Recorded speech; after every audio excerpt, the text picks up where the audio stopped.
Hello, thank you for stopping by. Sula here from mistyhilltops.com, and today I want to take you through the process of creating a traveler's notebook layout, the scrapbook style. I'll be using a paper from the 6x6 paper pad Winter Forest that is available locally, and I'll be scrapping this winter photo from January this year. I'm working on a winter album and already have quite a number of pages done for that. And usually when I work on a traveler's notebook spread, I try to make my pages not too bulky. However, with my last page, I was a little more bold and used a number of bulky elements. So it'll be a challenge to work on this spread when the left side of it is sticking up a lot. I'm an expat living in Asia, and where I live, I can't easily get my hands on many of the scrapbook supplies that are readily available elsewhere. So I have to create a lot of my own embellishments that I can use on my pages.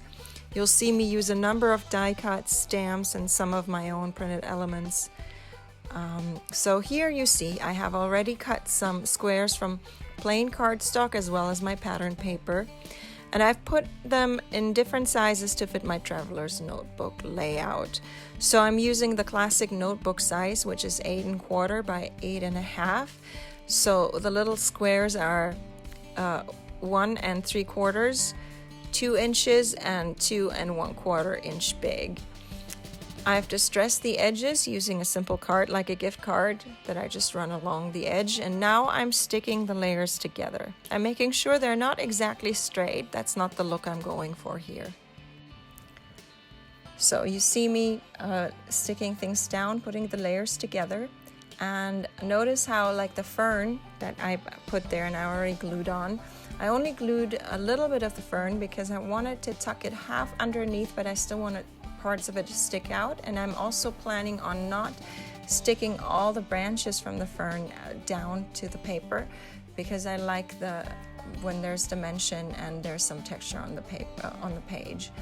So here I'm still working on gluing down the various bits and parts from this page. And the tricky part is having to work with that centerpiece there, where you can see from the shadow on the page that the left side is really sticking up quite a bit, is quite a bit higher than the top part. So you'll see me fiddling around right now and trying to decide how to which of the squares to glue down first, and then I decide to start with the left one. But now I want to make sure that it is aligned with the photo level, the photo layer there, so that it's all about at the same level. And then I'm going for the middle square, which is going to be the biggest challenge, because I need to make sure that the pages are actually the same, aligned well, and I have to then also stick down that piece and thereby combine these two pages together. In the end, I will cut this apart again.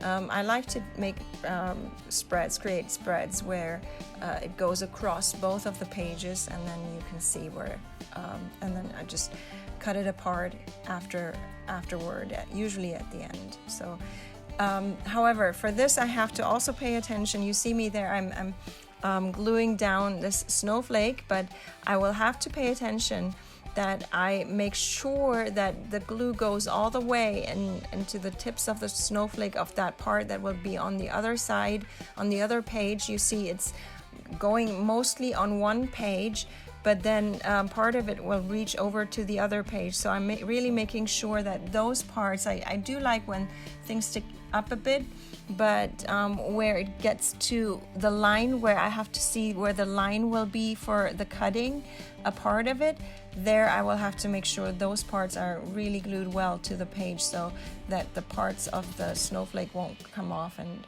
start to be missing.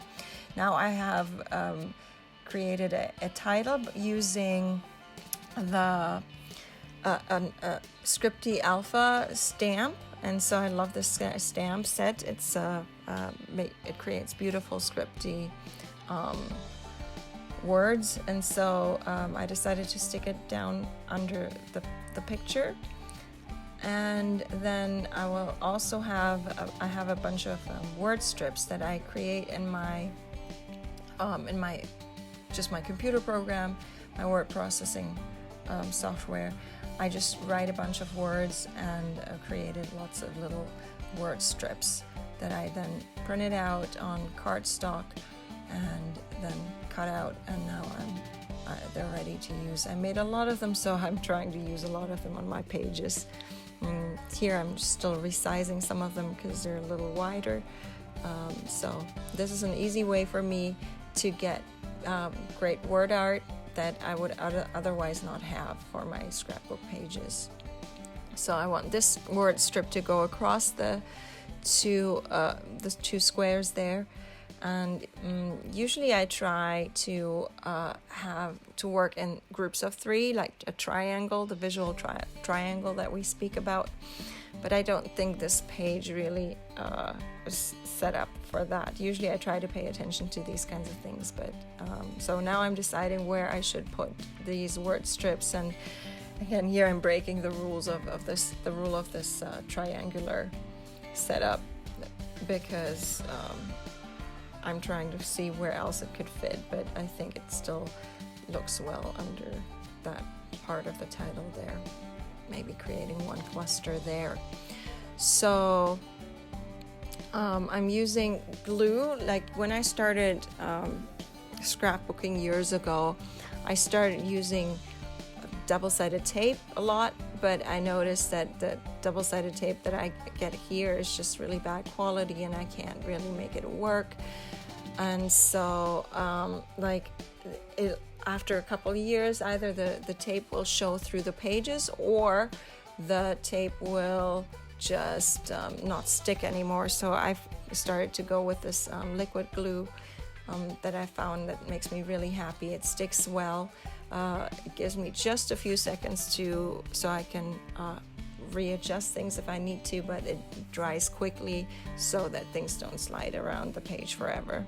So I'm just giving the page the last finishing touches, just adding a few more things, and I think that's that. So I'll put up a little more pictures and close-ups and stuff, and thank you for watching, and maybe you would like to subscribe. Bye.